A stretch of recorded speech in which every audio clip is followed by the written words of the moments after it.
Hello दोस्तों, मैं निखिल गुप्ता स्वागत करता हूं आपका इस वीडियो में, जिसमें हम लोग स्टैंडर्ड डेविएशन और कोफिशिएंट ऑफ वेरिएशन से रिलेटेड एक खास एग्जांपल डिस्कस करने वाले हैं, जो काफी ज्यादा इंपॉर्टेंट एग्जांपल है और बहुत कॉमन भी है। मतलब हर जगह आपको देखने को मिल जाएगा। लास्ट लेक्चर तक हम लोगों ने स्टैंडर्ड डेविएशन पूरी तरीके से कंप्लीट कर लिया था, इंडिविजुअल, डिस्क्रीट और कंटिन्यूअस तीनों सीरीज के लिए। अब एक ये खास एग्जाम्पल बचा हुआ था जो मेनली कोफिशिएंट ऑफ वेरिएशन से रिलेटेड है, तो ये एक बार हम लोग स्टार्ट करते हैं। देखिए क्या कह रहा है ये example. The following data was received by testing 60 bulbs of 2 different companies. Length of life दे रखी है इन आवर्स में। कंपनी ए के सैंपल हैं, कंपनी बी के सैंपल हैं, और टोटल दोनों कंपनीज के 60 सैंपल्स लिए गए हैं।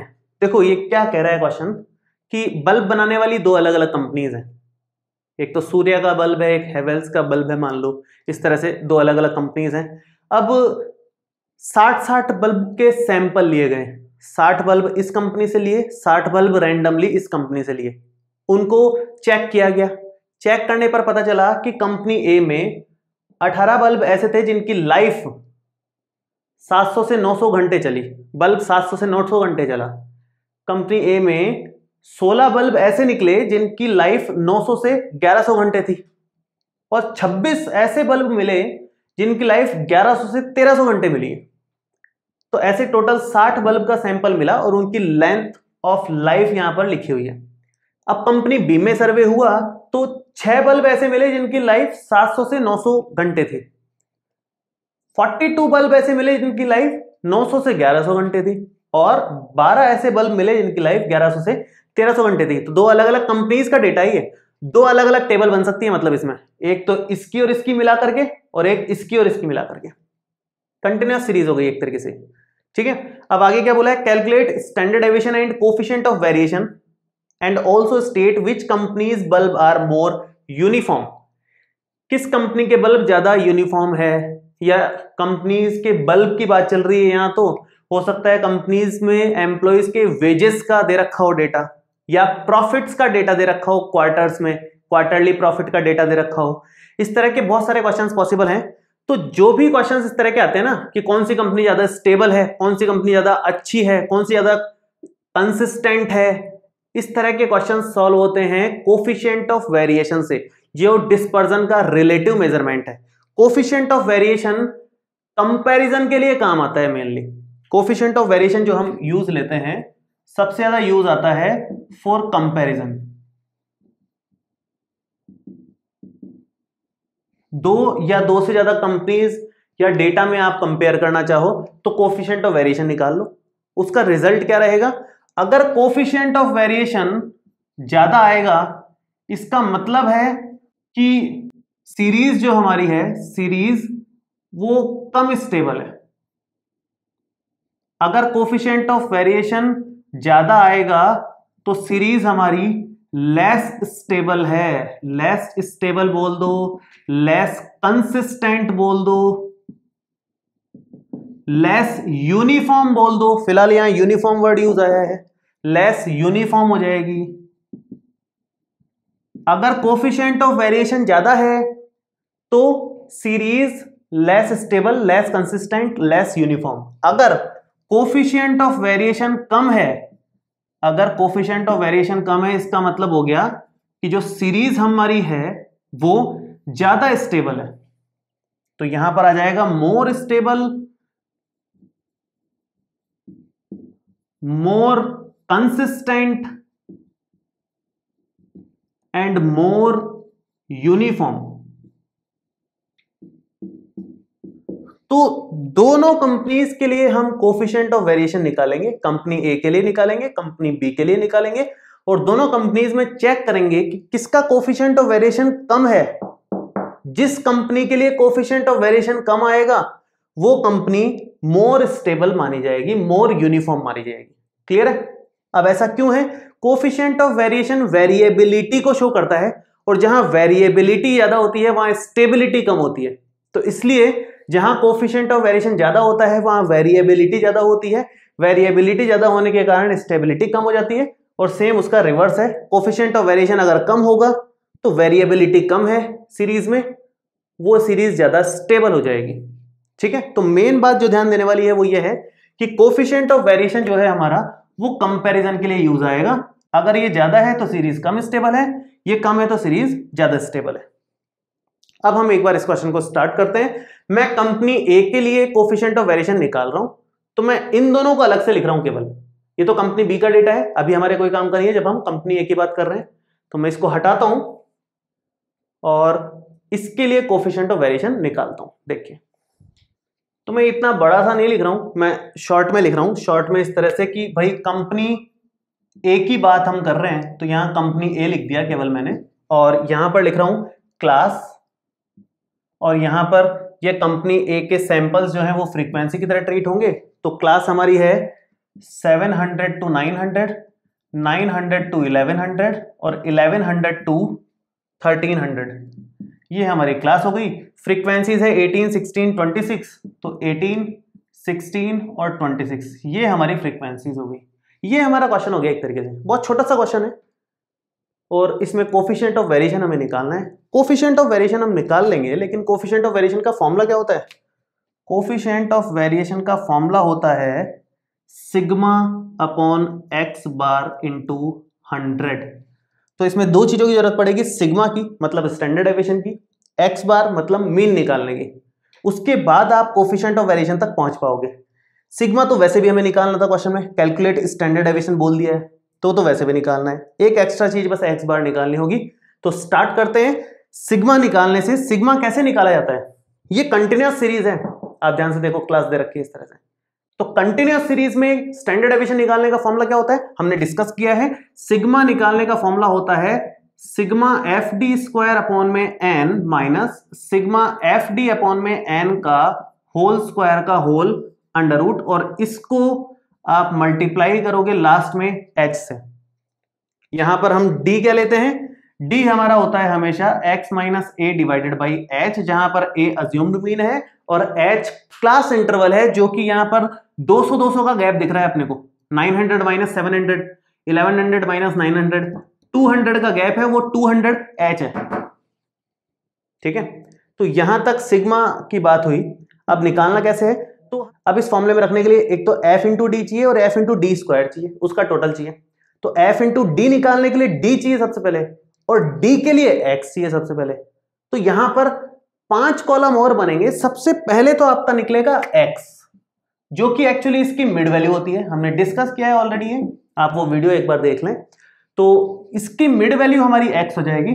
उसके बाद हम निकालेंगे d, देन हम निकालेंगे डी स्क्वायर, उसके बाद हम f इंटू डी निकालेंगे और लास्ट में f इंटू डी स्क्वायर निकालेंगे। तो फिर फाइनल इनका समेशन यहां पर रखेंगे तो आंसर आएगा। ठीक है, तो कंटिन्यू करते हैं एक बार। मिड वैल्यू जरा देखिए, 700 से 900 के बीच में पड़ता है 800, 900 से 1000 के बीच में पड़ेगा 1000, 1100 से 1300 के बीच में पड़ेगा 1200। ये हमारी x आ गई। d कैसे निकालते हैं? d निकालते हैं इस फॉर्मूले से, जिसमें a होता है अज्यूम्ड मीन। अज्यूम्ड मीन हम लोग लेते हैं हमेशा मिडिल मोस्ट वैल्यू, तो ये हमारा a का काम करेगा।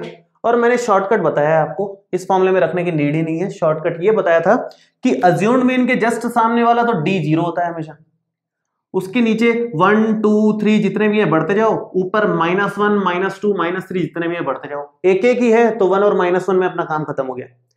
नेक्स्ट है डी स्क्वायर। इस d का स्क्वायर करोगे तो -1 का स्क्वायर +1, 0 का स्क्वायर 0, 1 का स्क्वायर 1 आएगा। नेक्स्ट इस f को और d को आपस में मल्टीप्लाई करना है, तो 18 इंटू -1 -18, 16 इंटू 0 ये 0, 26 इंटू 1 प्लस का 26। नेक्स्ट अब हमें इस f को और इस डी स्क्वायर को मल्टीप्लाई करके एफ डी स्क्वायर बनाना है। तो 18 इंटू 1 18, 16 इंटू 0 0, ये 0 आ गया, 26 इंटू 1 26 आ गया। अब हमें किस किस की जरूरत है? हमें जरूरत पड़ेगी एक तो सिग्मा एफ डी की, मतलब इसका टोटल चाहिए, सिग्मा एफ डी स्क्वायर मतलब इसका टोटल चाहिए, और कैपिटल एन मतलब इसका टोटल चाहिए। यही कैपिटल एन होता है, कैपिटल एन और सिग्मा एफ एक ही बात है। ठीक है, तो ये तीनों क्या क्या आएंगे? तो ये तीनों आएंगे 60, यहां आएगा 6 और यहां 44। बहुत आसान सी कैलकुलेशन है, आप आराम से कर सकते हो। वैल्यू रखते हैं इसमें, देखिए वैल्यू अगर रखते हैं तो ये बनेगा sigma F D square means 44 divided by N means 60 minus sigma F D means 6 divided by N means 60 whole square whole under root और लास्ट में इनटू में एच होगा। एच क्या है यहाँ पर? Class interval. क्लास इंटरवल अभी अभी हमने डिस्कस किया, 200 का गैप है यहाँ पर, तो ये 200 से मल्टीप्लाई हो जाएगा। जब आप इसको कैलकुलेट करोगे तो ये बनेगा, ये पूरा कैलकुलेट होकर के 0.85 इंटू फिर 200 से मल्टीप्लाई, जो कि बनता है 170। ये हमारा सिग्मा आ गया। सिग्मा हमारे पास है, हमें एक एक्स बार और निकालना है ताकि हम कोफिशिएंट ऑफ वेरिएशन निकाल लें फॉर कंपनी ए। ठीक है, तो एक्स बार निकालें। एक्स बार का फॉर्मूला भी हमने डिस्कस किया है एक्चुअली। एक्स बार का देखिए फॉर्मूला क्या होता है? एक्स बार का फॉर्मूला होता है A plus sigma F D upon sigma F into में एच। ए क्या है यहां पर? ए है 1000, तो ये बन जाएगा 1000 प्लस में sigma F D 6, sigma F 60 और एच हमने अभी यहां पर भी यूज लिया है 200 है, तो ये 200, ये हमारा बन जाएगा देखिए 1000 प्लस 20 बन जाएगा ये, जो कि 1020 आ रहा है। ये हमने मीन निकाल लिया। अब बात है कोफिशिएंट ऑफ वेरिएशन की, तो मैं यहां बीच में कोफिशिएंट ऑफ वेरिएशन निकाल देता हूं, जो कि है sigma upon X bar into 100 which is equal to sigma is 170 divided by 1020 into 100 which is equal to 16.66%। ये कंपनी ए के लिए कोफिशिएंट ऑफ वेरिएशन आ गया। अब ये पूरा काम हमें कंपनी बी के लिए भी करना है और फिर कोफिशिएंट ऑफ वेरिएशंस को आपस में कंपेयर करके ये पता करेंगे कि कौन सी कंपनी ज्यादा यूनिफॉर्म है। ठीक है, तो मैं एक बार इसको हटा रहा हूं, इसका डेटा मैं यहीं पर लिख दूंगा।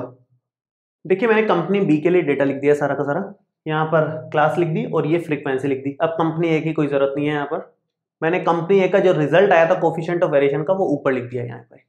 कंपनी बी का भी अब लिख लेंगे, फिर कंपेयर कर लेंगे उनको। ठीक है, तो स्टार्ट करते हैं। सबसे पहले सिग्मा निकालने से, सिग्मा के लिए हमने फॉर्मूला डिस्कस किया अभी थोड़ी देर पहले ही, वो होता है sigma F D square upon capital N minus sigma F D upon capital N का होल स्क्वायर का होल अंडर रूट और लास्ट में इनटू में एच करना होता है। ठीक है, तो डी निकालने के लिए सबसे पहले एक्स निकालना पड़ता है। तो जो जो कॉलम्स हमने अभी बनाए थे वो फिर से बनेंगे। एक तो मिड वैल्यू वाला, एक बनेगा डी, एक बनेगा डी स्क्वायर, एक एफ इंटू डी और एक एफ इंटू डी स्क्वायर। ये सभी कॉलम्स फिर से बनेंगे। तो स्टार्ट करते हैं मिड वैल्यू से। मिड वैल्यूज भी सेम है, इन दोनों की मिड वैल्यू वही 800 आएगी जो पिछले वाले क्वेश्चन में थी। इन दोनों की मिड वैल्यू 1000 है और इन दोनों की मिड वैल्यू 1200 है। डी की बात करें, डी सेम उसी तरीके से। डी निकालने के लिए हमें अज्यूम्ड मीन लेना पड़ता है हमेशा, इसको हम अज्यूम्ड मीन कंसीडर कर रहे हैं। डी हमारा हमेशा होता है x माइनस ए अपॉन एच, हालांकि फिलहाल इसकी नीड नहीं है कुछ भी ज्यादा, तो क्योंकि डायरेक्ट हम निकाल लेते हैं। इसके जस्ट सामने वाला डी हम 0 लेते हैं, उसके बाद वाला 1 लेते हैं, ऊपर वाला -1 लेते हैं और वैल्यूज होती तो उसी तरीके से आगे बढ़ते जाते हैं। तो डी हमारे पास आ गया। आगे का सिंपल कैलकुलेशन वाला काम है। डी स्क्वायर निकालो, इसका स्क्वायर करके, तो -1 का स्क्वायर 1, 0 का स्क्वायर 0, 1 का स्क्वायर 1, डी स्क्वायर आ गया। अब F into D, F into D का मतलब है आपको एक तो इसको और एक इसको मल्टीप्लाई कर लेना है। तो 6 इंटू -1 -6, 42 इंटू 0 0, 12 इंटू 1 12, ये एफ इंटू डी हो गया। नेक्स्ट स्टेप में आपको एक तो इस एफ को और डी स्क्वायर को मल्टीप्लाई करना है। तो 6 इंटू 1 प्लस 6, 42 इंटू 0 0 और 12 इंटू 1 12। ठीक है, हमें तीन चीजों के टोटल की यहां पर जरूरत पड़ती है। एक हमें जरूरत पड़ती है सिग्मा एफ मतलब कैपिटल एन की, जो कि यहां पर 60 ही है, वो तो यहां पे लिखा हुआ है टोटल। ठीक है, एक हमें जरूरत पड़ती है एफ इंटू डी की, जो कि 12 माइनस 6 6 आएगा। एक हमें एफ डी स्क्वायर की जरूरत पड़ती है, 12 प्लस 6 18 आ जाएगा। ये तीनों वैल्यूज यहां पर रख दो, आंसर आ जाएगा आपका सिग्मा एफ डी स्क्वायर 18। तो 18 डिवाइडेड बाई कैपिटल एन है हमारा 60 माइनस सिग्मा एफ डी 6 है, कैपिटल एन है हमारा 60 होल स्क्वायर अंडर रूट और मल्टीप्लाई में एच। एच का मतलब क्या है? एच का मतलब 200, जो कि पिछले वाले क्वेश्चन में भी था, जो गैप होता है क्लास इंटरवल इन दोनों का। कैलकुलेशन जरा करें इसकी, तो ये जो पूरा कैलकुलेट होकर के जो फाइनल आंसर आता है, मैं डायरेक्ट वो लिख रहा हूं, वो बनेगा आपका 107.7। ये हमारा स्टैंडर्ड डेविएशन आ गया 107.7। कैलकुलेशन में नहीं जा रहे हैं हम लोग, आप आराम से इसको कैलकुलेट कर सकते हो, कोई मुश्किल बात नहीं है, और फाइनल आंसर आएगा 107.7। अब हम क्योंकि कोफिशिएंट ऑफ वेरिएशन निकालना चाह रहे हैं तो हमें एक्स बार की जरूरत पड़ेगी। एक्स बार निकालने के लिए फॉर्मूला हमने अभी थोड़ी देर पहले डिस्कस किया। एक्स बार का फॉर्मूला होता है a plus sigma F D upon sigma F into में एच। a मीन्स वही 1000 प्लस में sigma F D means 6, sigma F means 60 और h मीन्स क्लास इंटरवल अभी अभी यूज लिया हमने 200।